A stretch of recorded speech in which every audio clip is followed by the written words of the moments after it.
This is the Nobel Podcast, where we talk about how to optimize your technology, life, and mind. We're joined by special operations veterans, entrepreneurs, investors, and others who have overcome difficulty to make it to the top of their craft by staying in the fight.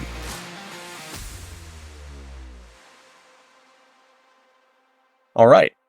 Welcome to the Nobel Podcast. And today we have Jim Maxwell, who basically retired badass. So we got FBI, bomb expert, consultant, school security expert, a career of interesting stuff. SWAT team operator. Sure. I can't leave it all out and we'll try to get to it. Yeah, it's been a fun career. So how did you get started? Where'd you grow up? Well, I grew up the son of a New York City police officer in New York. I've lived in 4 of the 5 boroughs and finished my college education at City University of New York, John Jay College of Criminal Justice. I started with the FBI in 1975, and I was still in college. I had the unique experience of working in the office at 69th Street and seeing some absolutely legendary agents operate, and while I was still going to school. So it was a real education for me, actually, just working there. From there, I went on after several years to NIS, better known as NCIS now, and I spent a short time with NIS in Newport, Rhode Island. And then I went on to the FBI in Boston. I was hired as an agent in Boston, and I finished with a little over 30 years of government service. We track all of this information about gun violence, particularly in our company. And a lot of it is like, it's getting worse. This is bad. And a lot of people say it's not as bad as the 70s were. So is that true? What was the experience like? The 70s were a pretty hectic time. I would say the most active squad in the FBI in the 70s was the bank robbery squad.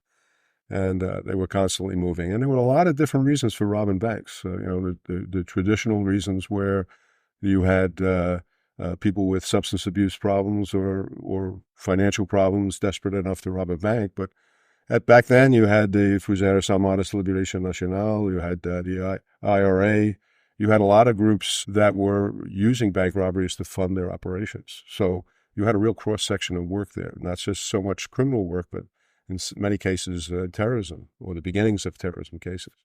So what did you work in the beginning of your career? Beginning of my career, I cut my teeth on foreign counterintelligence. Okay. Dealing with diplomatic personnel that were suspected of espionage, trying to recognize when they were doing something dirty or outside of the scope of their normal employment. I mean, is there anything that stands out from that time early in your career following? Yes, that this country is constantly under threat. There are nation states that are willing to not only steal our government secrets, but are interested in our business and proprietary information as well. And I think many Americans are not even aware of that, especially in the academic circles, where at our major universities are being targeted by intelligence groups looking to seek out proprietary information. A great deal of FBI resources and CIA resources are used to, first of all, identify these people. And when they come into the country, to understand their tradecraft, how they collect information, how they pass information on, how they compromise different groups. How different do you think it is today from when it was then, when that was like your primary focus? I would have to say that I think it's even worse today. Oh, really? I think certain countries like the Chinese are extremely active in this country. And I think most Americans have to be aware that they are a potential target, and not because they work for a government agency or a state agency. It's because they work in the private sector. And many businesses are susceptible to foreign governments seeking out this information for free and using it back in their own country. What impressed me in some of these cases is the patience of some of these groups, that they're willing to go long term to develop and cultivate an individual to the point where that target doesn't even realize that they're giving up intelligence or pertinent information. Towards the late 70s into 1980, I was exclusively working at one location that I inherited from other agents before me. that we were, the only way to describe it is that we were sentinels, that we were looking for someone to step out of line or deviate from the norm so we could target that individual. I'm very blessed to have worked that for several years, but most of my career I spent at the Bureau, affectionately refers to us as knuckle draggers. We spent most of our time in the criminal realm.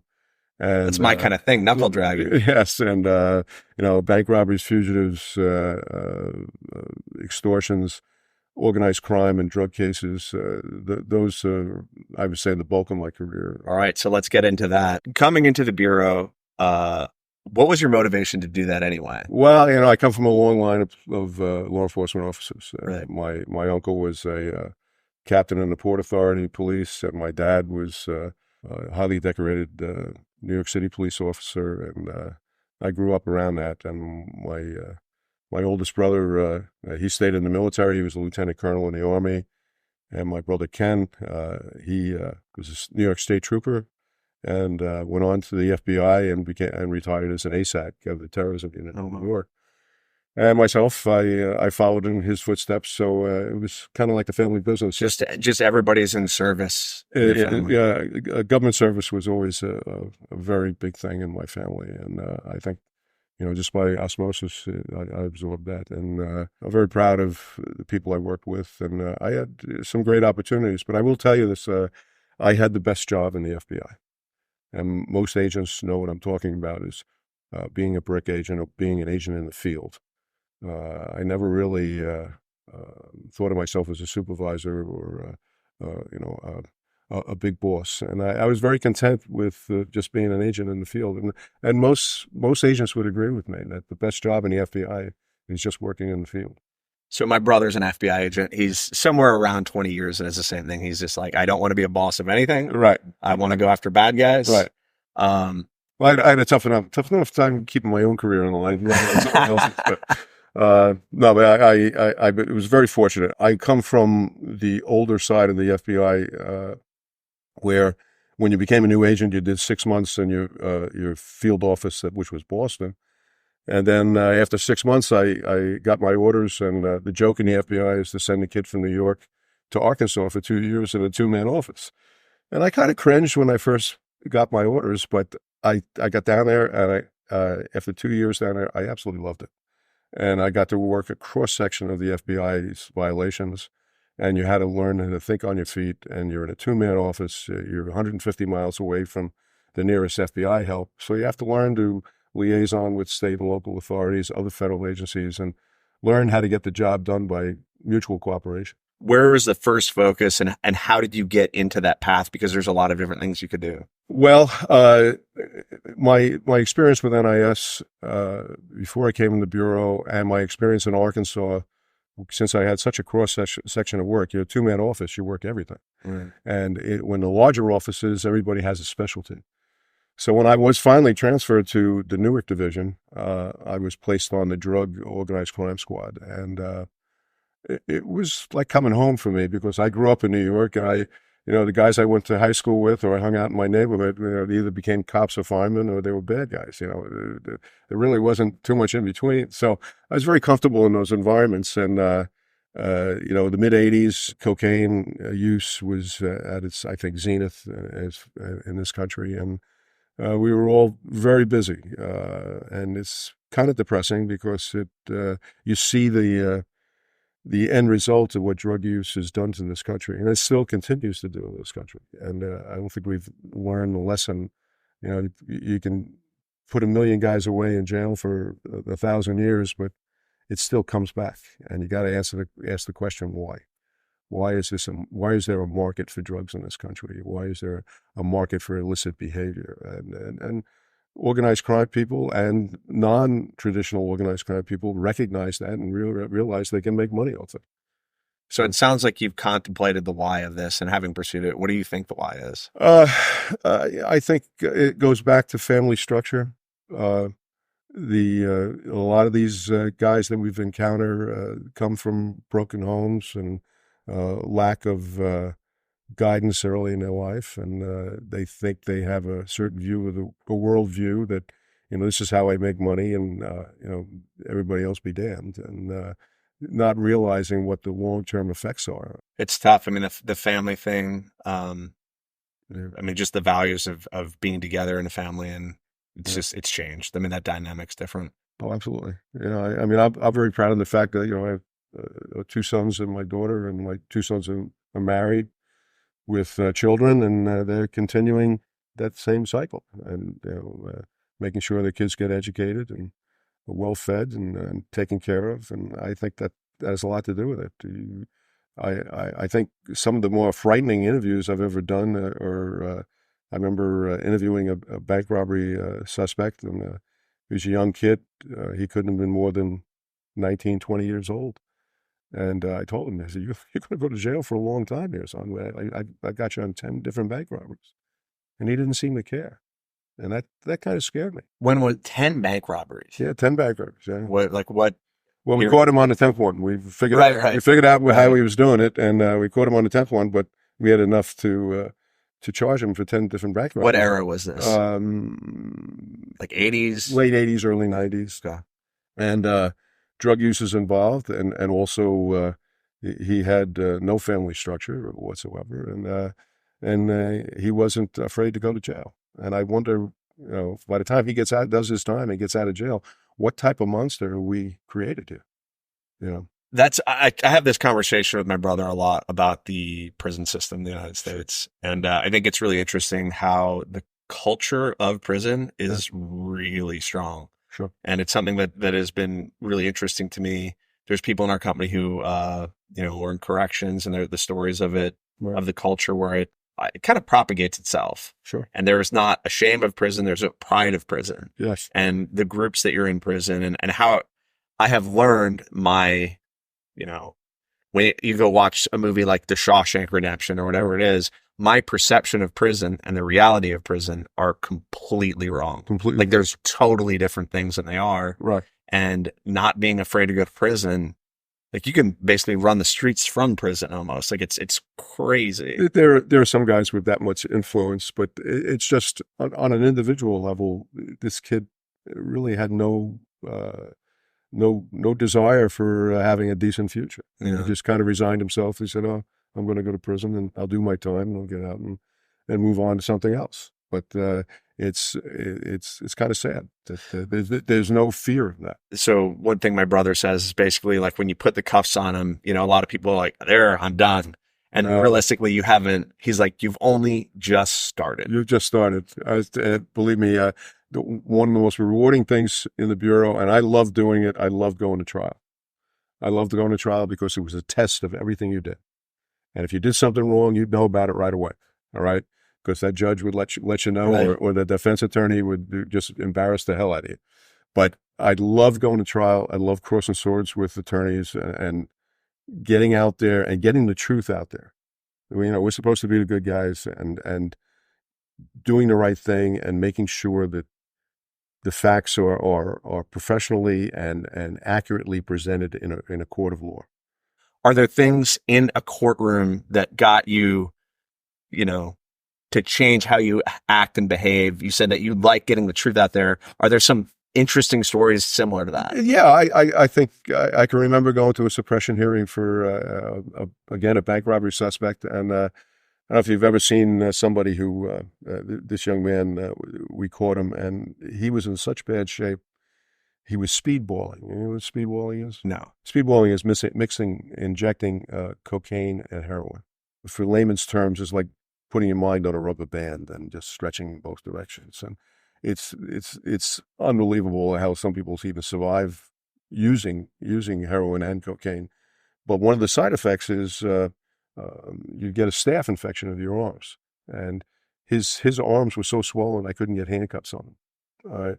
And I took him back to the office, and we bound him up. I had to get a medical treatment, and I sat down, and he gave me a full confession. And and it's not a beautiful typewritten confession. It's his tears and his blood and dirt and misspelled words are all on that document, and that's what we're presenting into court. And his defense attorney tried to get the confession thrown out.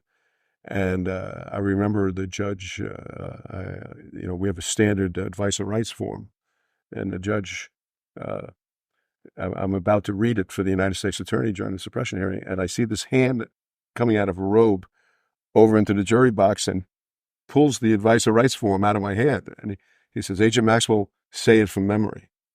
And I went, okay. And to my surprise, I did it from memory, but that stands out as a moment in court where I was really blindsided, and I didn't expect it So from the judge did that. The judge said, Why would the judge? I think do the judge wanted to make sure that I knew, without reading the document, what this kid's rights were. that? Okay.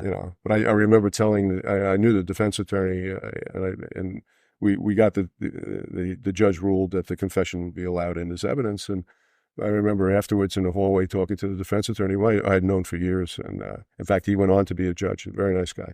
And I said to him, you got a lot of nerve taking this to a suppression hearing. I said, "I treated your client better than some dates I've been on." He started laughing. But, you build relationships with people, and justice gets done, not just so much in the courtroom. Sometimes it gets done in the hallway before you go into court. You know the attorney, you know the United States attorney. We all sit down and say, "All right, here's what we have on your client. Now, do you want to go through the trouble of going to a trial, or do you want to plead out, and we'll allow you to plead out?" So there's a lot of negotiations that go on. So tell me about a humorous plea. I had a woman who was driving the getaway cars for bank robbery, and she refused to plea.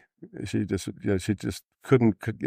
I didn't go in the bank, and in her mind, she wasn't part of the bank robbery conspiracy. So as we were going along, we determined that she was not only driving the getaway cars on bank robberies. She was, and in this particular case, we caught them all at the scene.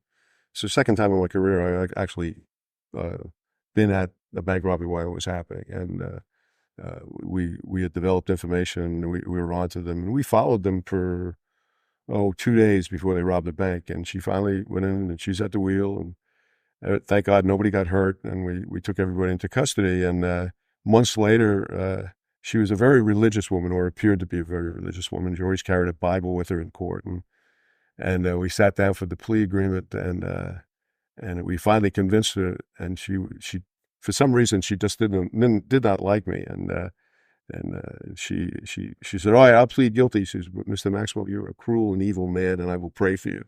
And I went, "Okay, but you're going to plead guilty, right?" "Okay, fine." Thank you for the prayers. You can call me anything you want, but as long as you plead guilty. So that's very much to the fact that once you put the cuffs on, it's not. It's far from over. It's just started. Yeah, you have stuff. You're submitting evidence to the lab and follow up on the results of that, and follow up investigation. How you take the statements. Was the evidence collected properly? You said that you were literally at the scene of a bank robbery and waiting on them. So I assume that there's some wiretap. Then, actually, it was an informant. An informant. How did that process? So I picture somebody sitting in their car, or a bunch of people fake reading newspapers as watching. Describe what you actually do, how you set up on somebody. Well, you bring in the Bureau in recent years, and I believe they still do it, is a surveillance squad. Okay. That's essentially how I started when we were keeping tabs on people. And the surveillance squad, their full-time job is to follow a subject, whether it's a drug-related, bank robbery-related, or foreign counterintelligence related. The methodology is the same, and these guys are very good at blending in and being part of the landscape, and to do that job undetected is you got to have a talented group of people to do that, and a lot of money. Did you do a lot of that in your career? I would say maybe 15% of my career. Okay, so less so that kind of stuff, and it was those teams were in place for you, and you would come in. But those resources are brought in, and then we have technical agents who can help you record situation. You got to explain the situation to them, and they can design something where they can record without being detected.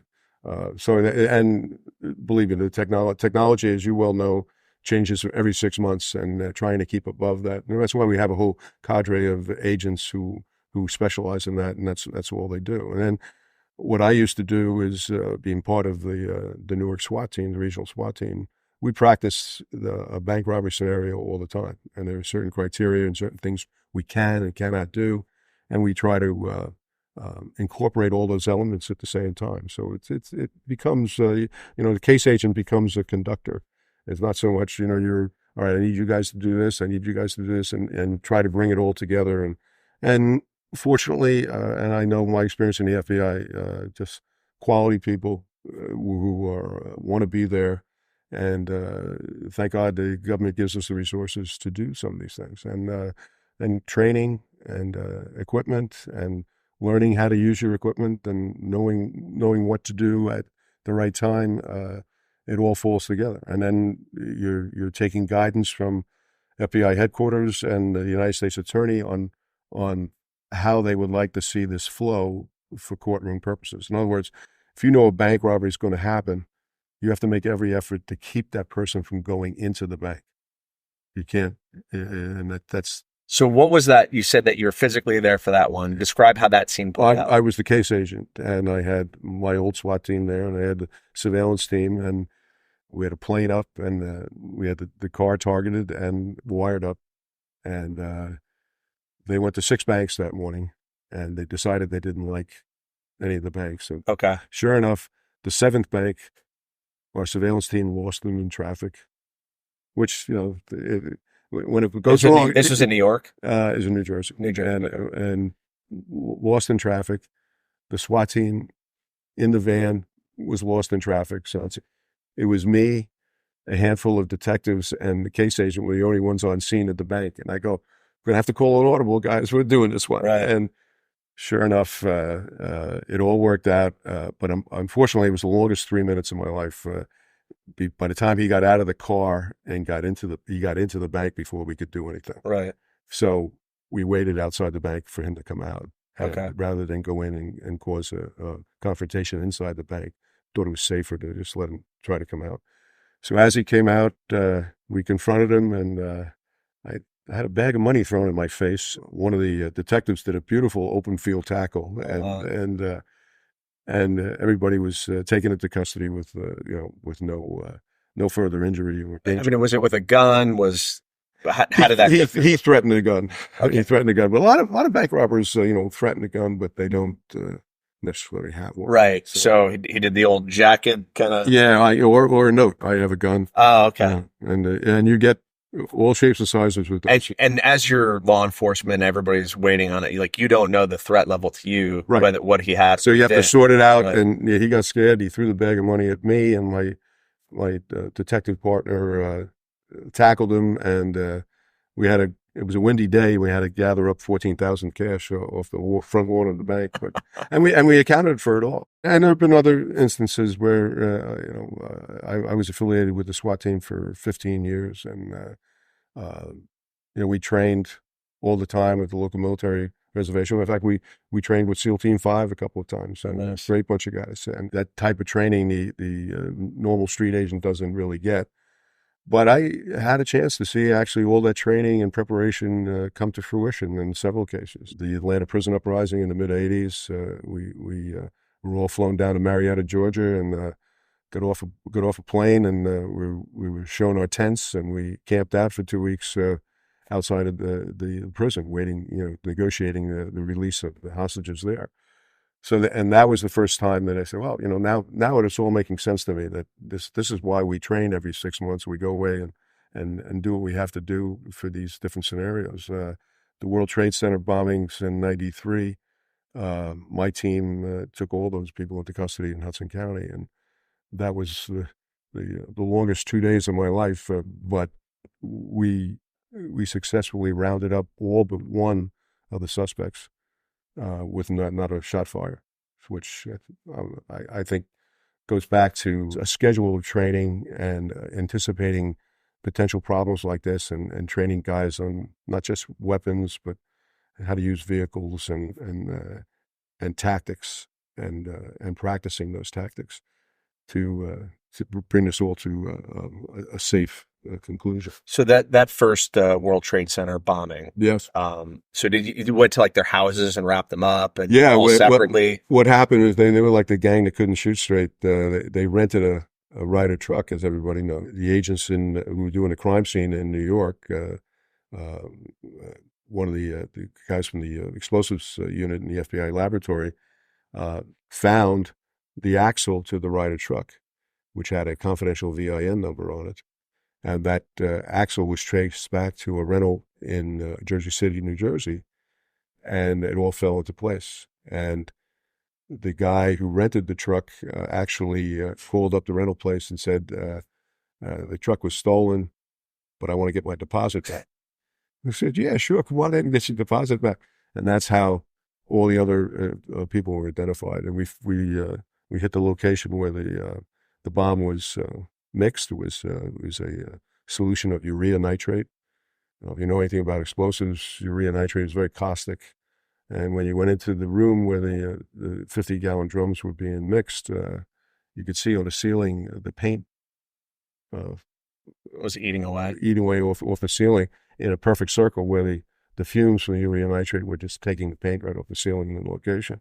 It's lucky they didn't blow part of Jersey City up when they were doing that. Right. If I remember, I don't know the specificity, but like that kind of was like a low order explosion. Like it didn't go full order. Well, it was confined, and there's a lot of debate on the subject. But believe me, you don't want to be next to this when it went off. It was confined within a concrete structure, and it wasn't big enough to take down the building, although they thought it was. Okay. But it did do significant damage. It took several levels of that parking garage underneath the World Trade Center, just wiped it out. And the one fatality that always sticks with me is one girl who was working in an office down there.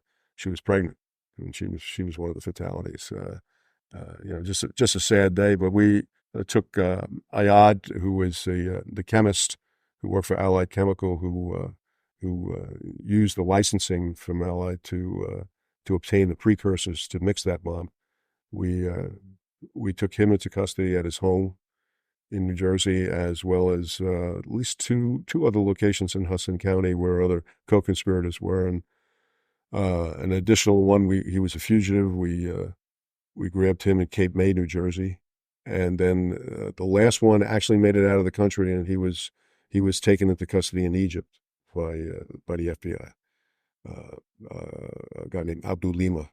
He was the redheaded guy. We always remember the redheaded guy. But but being involved in those cases and just being, I wasn't a case agent. I wasn't a major player in it, but I was part of it. And it's just such an honor to be part of those operations, especially when they run successfully. And it all makes sense to you at that point that, hey, and now I know why I spent all this time training. Now I know why they wanted me to do this, and it all falls into place personally for you. And I was just considered myself very very fortunate to be a player in some of those cases. The 9/11 hit, and I did some things that day that I never thought I'd be doing, and then right after that, the anthrax case. So you went from foreign agents, then you went to crime scene, you went to bank robberies, and then bombs. Like where was that progression? Well, I was towards the end of my career on the SWAT team. You get a certain age on the SWAT team, you can't keep up with the younger guys. Just like the SEALs, right. And I had the opportunity to go to the Hazardous Devices School, the ASAC. Asked me if I was interested, and I said, that's something like I was. So ASAC, Assistant Special Agent in Charge, right? And so I had a chance to go down to Huntsville, Alabama, to Redstone Arsenal, and there's a school run by the Army, but it's funded by the FBI, where civilian bomb techs are trained. And I don't know, I think it's 8 weeks now, but when I went through, I think it was 6 weeks, and it's a very intensive course on military, commercial, and improvised explosives, and learning the RSP, or render safe procedures. And they train not just federal agents, ATF, FBI, but they also train state and local law enforcement. So what that does, it gives continuity to the program. So no matter where you go in the country, the procedures and the techniques are the same. So there's a lot of uniformity in how we approach bombings throughout the country because of that training. And then to take a step further, the Bureau gave me the opportunity to go to the British Army School of Ammunition as well in Kyneton, England, and a NATO IED school. And I went there because I was volunteered to go to Iraq and be embedded with a military unit there towards the end of my career. So I've had some interesting I experience. mean, that's incredible. When the bombing occurred, had you already gone through those schools at the World Trade Center? At the World Trade Center, yes. So that's a pretty interesting oh yeah use case. That evening, and it was on a personal note. A lot of people aren't aware the only FBI agent killed that day was a young man named Lenny Hatton, who was a former Marine captain, great FBI agent, and a bomb tech, and he was my counterpart in the New York office. And all the bomb techs in the area on the East Coast got together, and we traveled to Ground Zero, and we traveled to the dump site in Staten Island. Lenny was never recovered from his body; was never identified in that. And he responded with the New York City bomb squad that day, and it was just so typical of him. And it's something that stays with all of us. He was a very special guy, and I don't think the public even knows that an FBI agent was killed that day. I mean, I don't know that off the top of my head. Right. That's the first I've heard. We were all tasked to try to find, recover Lenny from the ashes, and we were never successful in identifying his remains. But that's just another aside that these major cases, there's a personal aspect to it too. It affects you. That's hugely personal. I'm sorry about that. Yeah, he was a very good guy. And Lenny and I, again, I worked a couple of bank robbery cases with him, and and I did a couple of bomb schools with him, and we weren't good friends, but it was one of these guys you remembered in your career. He was a decent guy to work with, and just unfortunate. But he was a volunteer fireman, and it was not surprising to anybody that he went right in with the bomb squad and did what he could do. But the other side of this is 13 guys that I went to high school with died that day as well. They were cops and firemen growing up in New York. I don't think there's anybody in New York didn't know somebody who perished in 9/11. So that touches you as well. So you said that you ended up in a helicopter. Yeah, that morning. Where were you that morning? I flew up. My beeper was. That's when we had beepers. Right. I had to explain to my kids what beepers were. My phone and my beeper were going off, and responded up to the command post up in Newark, and the Newark photographer was kind of overwhelmed, and they asked me. He said, "Can you take pictures?" I said, "Yeah, I can take pictures." So I went up. And we got chased away. We got up there. We took some shots, and we got chased away because of FAA. They thought the towers were going to go down, or somewhat suspected that they would. They wanted to minimize air traffic, so we did that. And then those. So you were in the air before they fell. Yeah. Okay. Yeah. And then from there, just helping out, doing leads in the command post that day.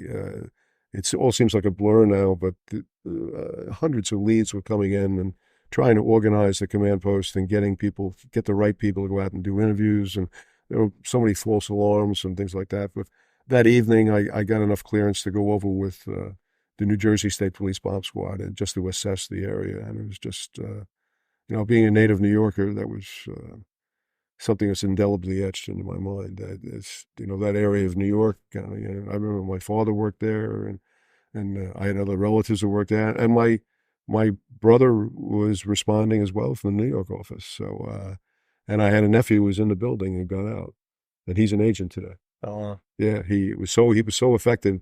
He was a Notre Dame grad, All-American runner, and he called me that night, and he says, "Uncle Jim," he says, "I ran down Broadway, and I couldn't outrun that cloud."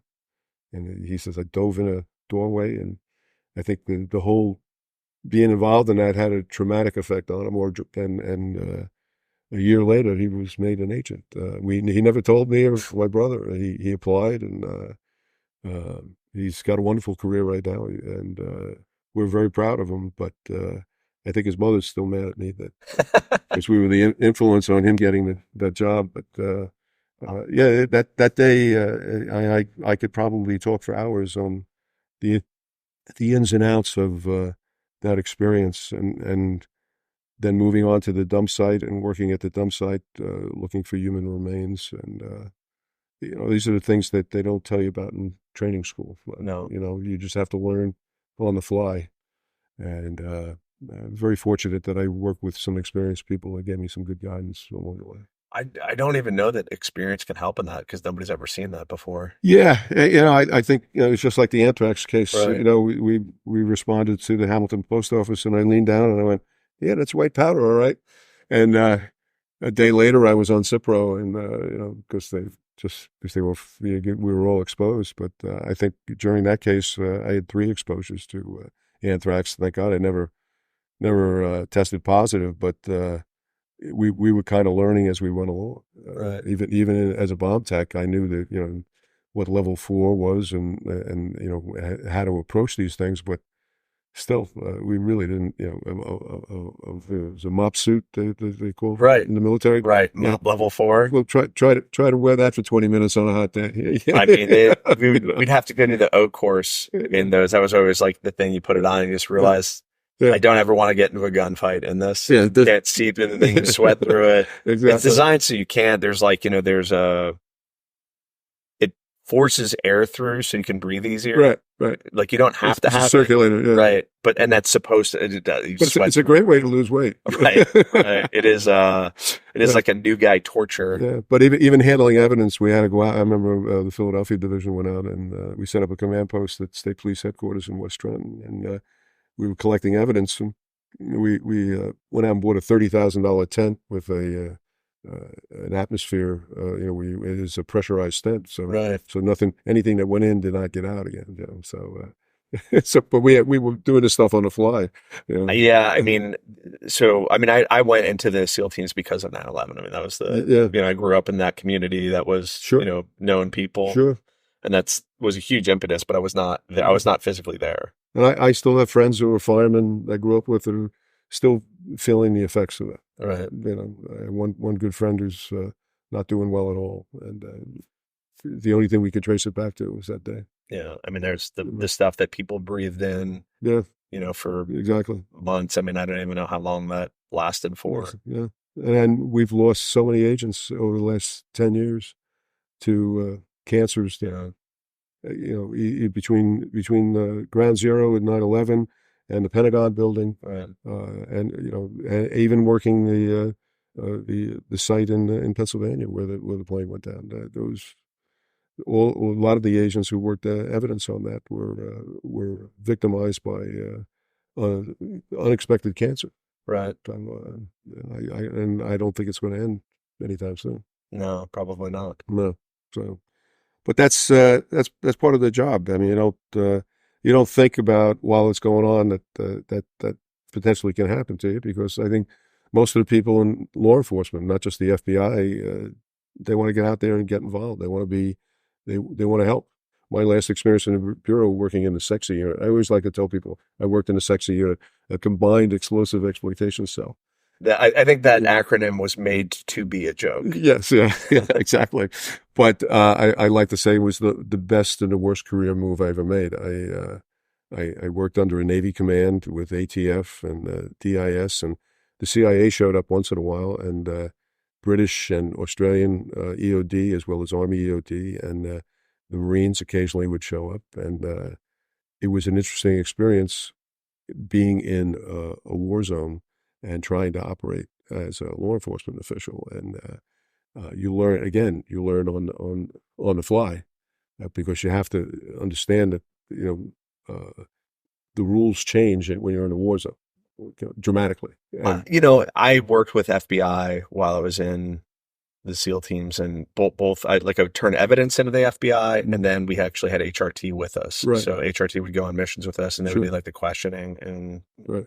and I don't fully understand the reasoning and the purpose necessarily fully. Yeah. And they were with us, and I worked with them all the time, and they're great. I was friends with them. They were wonderful people. Well, in my case, what we were doing is feeding TDAC, which is down in Quantico.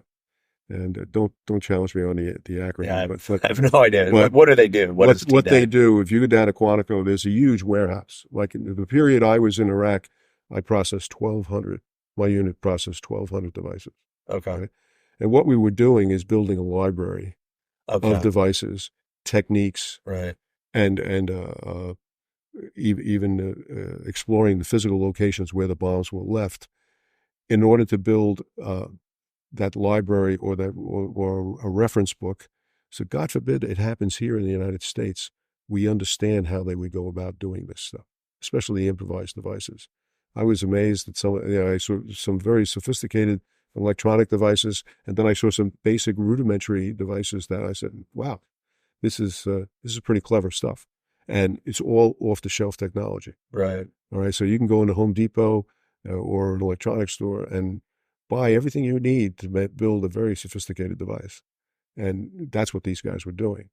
So in that regard, I think it was important to translate the military to the civilian side of the house and give the state and local authorities and federal authorities at least enough knowledge to know how to recognize this stuff and what you have to do to render it safe. Right. So I think that was the overall mission, but I think the law enforcement mindset and the military mindset, there's some friction there from time to time. I mean, I think candidly, the difficulty of law enforcement is much higher. Now I've basically the last 10 years I've dealt with law enforcement exclusively, not the military. Right. And our rules of engagement were open.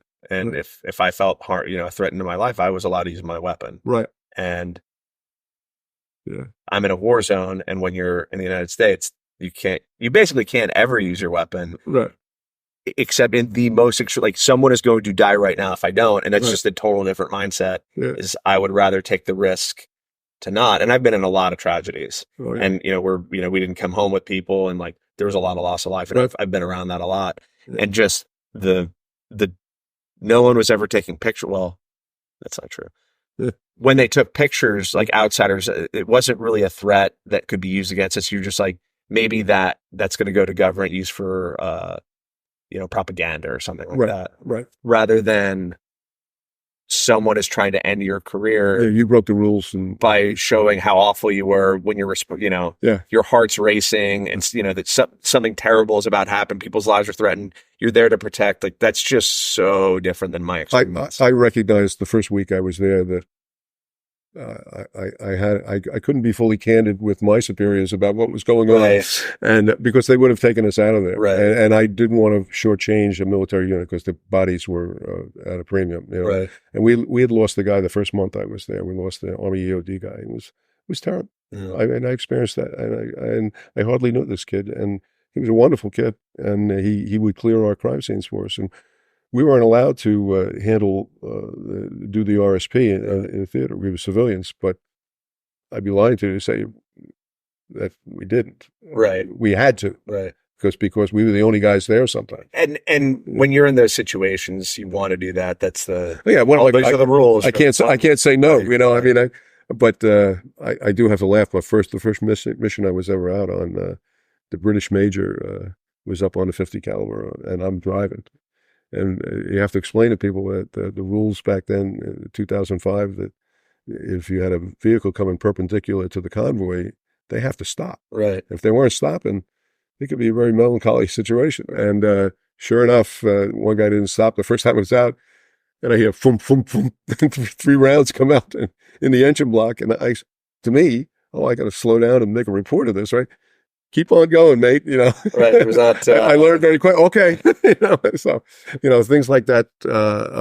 You got to learn to play the game correctly. We were very fortunate, but I know what it's like I experienced a rocket attack.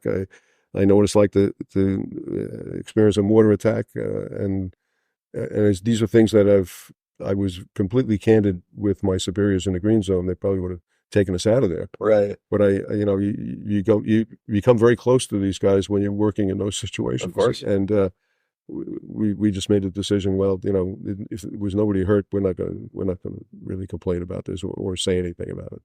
So we just kind of moved on. it was very successful. I mean, I have relationship with those guys to this day.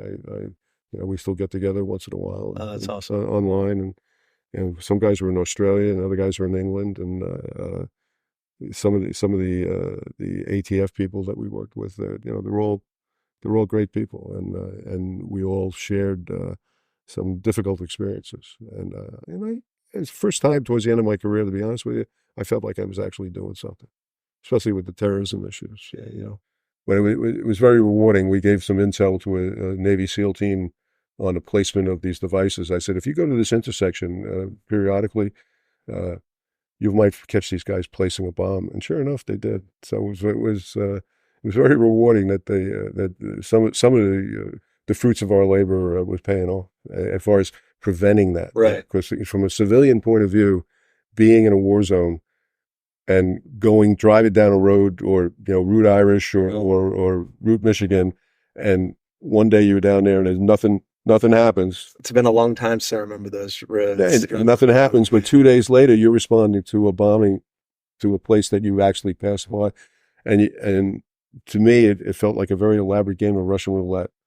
Like absolutely. Like whose turn is it today? Absolutely.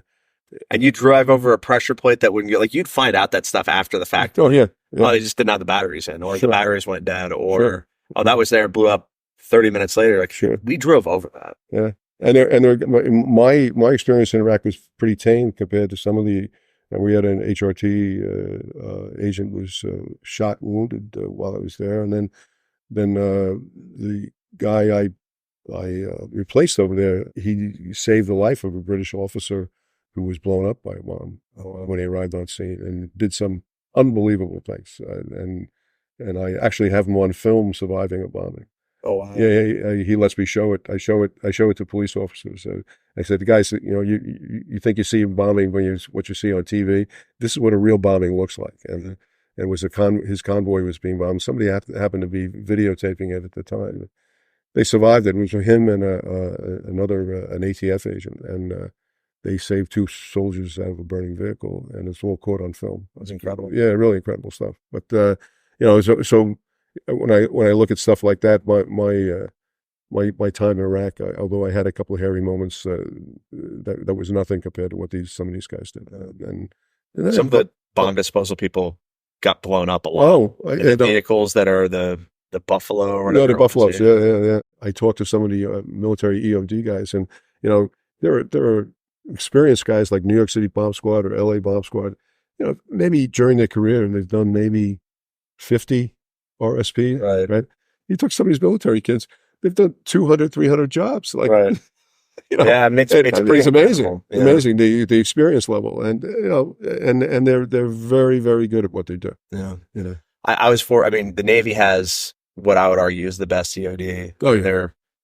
They're the leaders. I mean, and we're embedded with them. They're incredible to work with. And my whole career was intertwined. I mean, there's almost like Navy EOD and the SEAL teams are basically the same. Yeah. At a certain level, like there's a group of EOD that you deploy with who are just team members. They're incredible. I wrote an article several years ago for the International Association of Bomb Techs and Investigators, and I talked about my experience in Iraq, and I credited a Navy EOD guy who was a senior chief for keeping me alive over there. He didn't care who I was, an FBI agent or not. He said, "You listen to me, I'm going to stay alive." That's okay. They're total professionals, and I think that the training and the stuff that they do there are world class. Yeah, a wonderful guy, and very, very, very crusty. He didn't really care who you were, but he got the job done. And he's got to keep everybody safe. It was fun to work with him. But I learned to call him senior chief. He used to correct me all the time. He used to call him chief because I'm a senior chief. Don't demote me. I've earned that rank. Right. What was the last part of your career? After you came back, what did you finish with? I was back on the squad in Trenton, and I realized that I pretty much maxed out as far as my retirement benefits, and I had 2 in college, and paying out of pocket for that. And I got a phone call one day if I was interested in a job at an international bank. And it seemed like a good thing to do. So I did that for 2 years, and loved it. I traveled all over the world, sent me to fun places like Beirut and things like that too. It just never stops for you. Oh no! Yeah, coming into Beirut at midnight out of London and showing my American passport, the guy looked at me like, "What the hell are you doing here?" But yeah, we did the escape plan for our office in Beirut, and it was actually implemented several years later. Things got hairy, and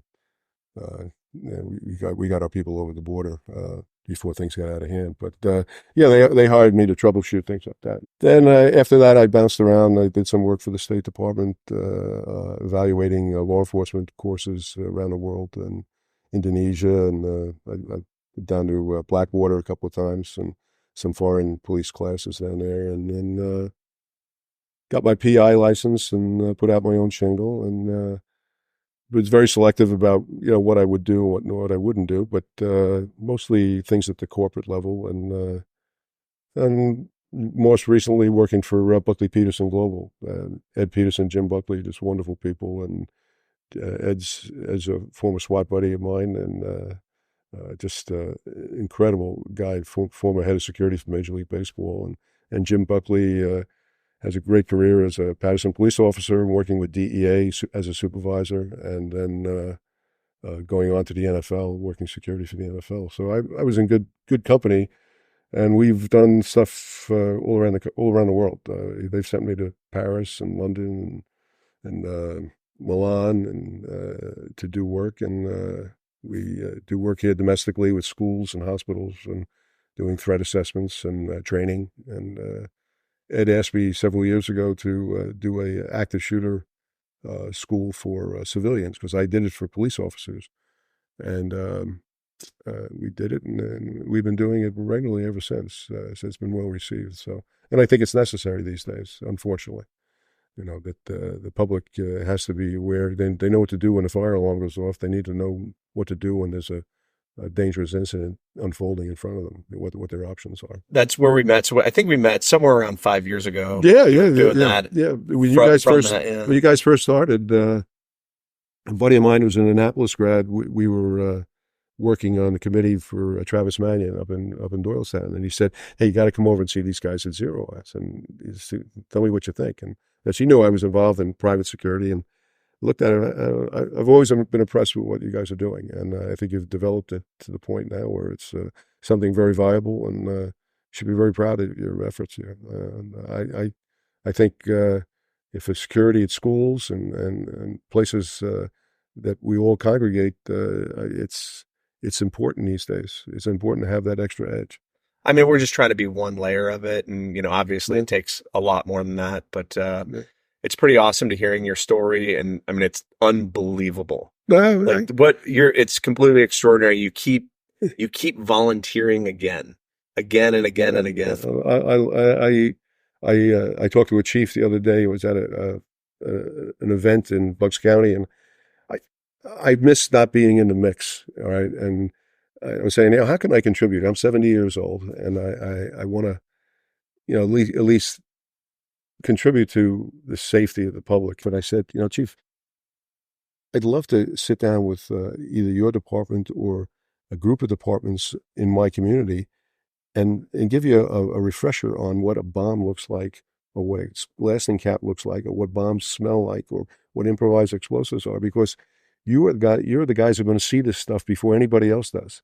So you've had this amazing career. You've gone through all this. You're still trying to help in all the ways that Sure. you can, and consult and share all this knowledge that you've gained in your life. Sure. A lot has changed. The Bureau has changed. Oh. Would you do it again? And if you were to be a young man at this point and start that career, what would you have done differently, or what would you do today going forward? The only thing I would change is my language ability. I think, some of the stuff I've encountered, I learned working cases, if I'd worked Russians, I always had a guy in the squad that taught the rest of the squad phonetically all the bad phrases in Russian. So I could start out with a conversation, order a bottle of beer, and then it goes downhill from there. But even working the drug squad, and you learn in Spanish, how to get down on the ground and where's the gun, and you learn those key phrases. But I wish I had more of a command of different languages. Even when I was in Indonesia, for 6 weeks, and by the end of the 6 weeks with my driver, I had some basics down. I think, looking back, I'm sorry I didn't pursue a language somewhere along the line. You have unbelievable, extraordinary career. I feel like we're just barely scratching the surface. This is such a nice opportunity, and I get the biggest kick out of meeting guys like you that have taken your military career and translated it into something in the private sector. It's beneficial to everybody. We're trying. I think it's what this country is supposed to be all about, But I've been very fortunate. I've worked with some great people and been taught how to do things correctly. And I sometimes don't always agree with the path of the FBI these days, but I think that's true with anybody who's retired. Just being around people that to this day I have very close relationships with, and having a chance to maybe be a witness to history. Yeah. But all that aside, and I thought about this when you asked me to do this. I remember not the big cases, but I remember the little cases. All right, that's what the FBI is supposed to be all about. Is when Joe Citizen knocks on the door crying that his son just got kidnapped to South America by his crazy ex-wife 2 days before Christmas. Nobody's going to write a book about that. Nobody's going to make a film about that. And I spent my Christmas holiday getting that kid back, and we got him back. Those are the things you remember in your career. I mean, you can go to bed at night with that. Exactly. And I think everybody's looking. I want to work the career-making case. That's not what the FBI is supposed to be about. The FBI is supposed to be out helping the public when they can, where they can. And if it manifests itself in a case as simple as that, that's great. I think that's our taxpayers' money well spent. All right, because that we should be accessible to everybody, not just anybody. Just somebody who's high profile. And I think that's where sometimes we miss it. We miss the boat there. That the public is affected by those little cases more than they are the big cases. So. Well, hopefully we got a new generation of people who. Oh yeah, I'm the work. I'm very like I said, I have a nephew on the job, and I always refer to him as he's somebody from the deep end of the Maxwell gene pool. He's a dedicated, great kid, and he's done a hell of a job so far, and we're all very proud of him. And I think he's typical of what your normal FBI agent is today, and man for man, I'm very privileged to rub shoulders with those guys and to say I was part of that contingent. It's just like being a Navy SEAL. It's something that stays with you forever. Unbelievable people. Exactly. Best. Exactly. Well, thank you for your time. Thank you for your service. Yeah, it was a pleasure. Thank you so much. Okay. That's it for this episode. If you want to check out more from the podcast, head to zeroeyes.com/Nobel, where you can see show notes, read more about our guests, and suggest guests or topics of your own. Until next time, stay in the fight. Don't ring the bell.